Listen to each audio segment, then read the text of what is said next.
অন্য কারো জন্য আমার মন খারাপ থাকবে, অন্য কারো জন্য আমার স্বপ্ন দেখা বন্ধ হয়ে যাবে, অন্য কারোর জন্য আমার রাতের ঘুম হারাম হয়ে যাবে, আমার শান্তি হারাম হয়ে যাবে। আমার মনে হয় যে এর চাইতে বড় বোকামির জিনিস পৃথিবীতে সেকেন্ড আর কোনো কিছুই হতে পারে না। ঠিক কিনা বলেন?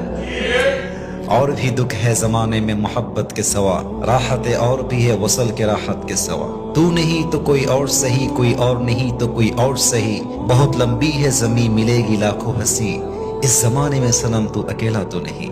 দুনিয়াতে মানুষ শুধু একটাই নাই ভাই। আমাদের সমস্যাটা হচ্ছে আমরা আমাদের লাইফের সুখের চাবিকাঠি অপর মানুষকে দিয়ে দেই, এবং আমরা যখন আমাদের মনের কন্ট্রোল আরেকজনকে দিয়ে দেই তখন সে মানুষটা ইচ্ছা মতো আমাদেরকে যেমনে চায় তেমনে নাচাইতে থাকে। এজন্য যদি হ্যাপি হতে চান, সুখী হতে চান, নিজের সুখের মাপকাঠি কখনো সেকেন্ড কোনো পার্সনকে দিবেন না, বরং আপনার জীবনে আপনি সুখী হবেন, আপনার মন আপনার জন্য হ্যাপি হবে, তবেই দেখবেন পুরো জীবনটাকে আপনার সুখময় করে দিবে একজন। তিনি কে?